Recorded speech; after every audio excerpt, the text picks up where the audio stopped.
먼저 인정할 팩트부터 말씀드리겠습니다. 일본 애니메이션 귀멸의 칼날은 원래부터 인기가 있었던 작품이었지만 올해 애니메이션화와 극장 개봉으로 일본 내에서 사회적, 문화적, 상업적으로 더욱 폭발적으로 그의 인기가 치솟은 것은 사실입니다. 몇 달 전 저희가 소개해드린 영상에 일본 리서치 회사 AMF가 2020년 상반기 유행어를 조사한 것을 소개해드린 적이 있는데, 이때 1위 리지 프로젝트, 3위 달고나 커피, 5위 사랑의 불시착으로 탑5 안에 한국과 관련된 키워드가 3개나 있었다는 내용이었습니다. 이 조사에서 4위에 올랐던 키워드가 바로 귀멸의 칼날이었습니다. 실제 얼마 전 개봉한 귀멸의 칼날 극장판은 일본에서 역대급의 성적을 기록하며 새로운 역사를 쓰고 있습니다. 3일 만에 한화약 500억 원의 흥행 수익을 얻었고, 이것은 일본 역사상 최고 기록이라고 합니다. 어쨌든 귀멸의 칼날은 올 한해 일본을 관통한 주요한 트렌드였으며 극장판은 엄청난 인기를 끌고 있습니다. 그런데 과연 한국에서는 어떨까요? 소수 매니아를 제외한 일반 사람들이 과연 이 작품을 알고나 있을까요? 일본 데일리 신초의 10월 30일 기사를 보면 마치 일본 내 유행하고 있는 사랑의 불시착의 역현상 같이 느껴집니다. 기사 제목은 귀멸의 칼날, 한국 공개 발표, 반일 운동을 한순간에 파괴한 저력입니다. 관련된 내용 부분만 요약해 보겠습니다. 정부 주도의 반일 운동이 계속되는 한국 사회에서 일본의 애니메이션과 게임은 여전히 인기를 얻고 있다.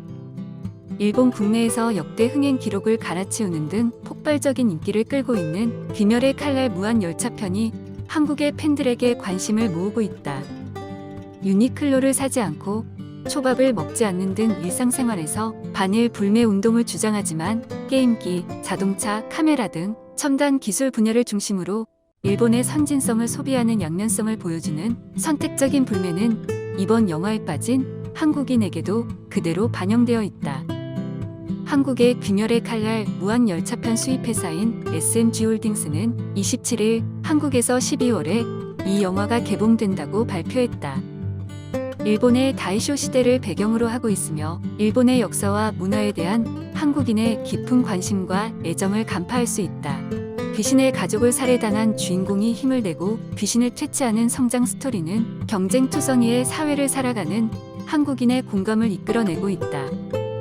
일본에 거주하는 한국인은 공개 당일부터 영화를 본 소감으로 흐르는 눈물을 멈출 수가 없다, 정말 재미있다 등의 찬사를 블로그에 남겼다.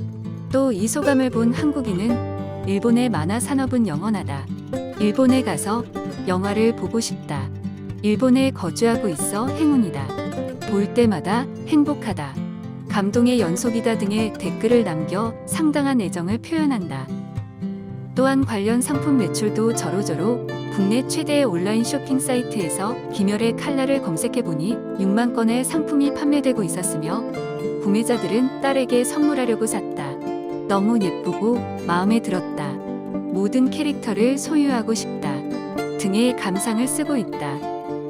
각 제품에는 100여 개의 리뷰가 있고 대부분이 높은 평점을 얻는 등 관련 상품을 구입한 만족감으로 가득하다. 일본의 애니메이션은 1960년대부터 한국 사회에 뿌리를 내리고 큰 영향력을 자랑하고 있다.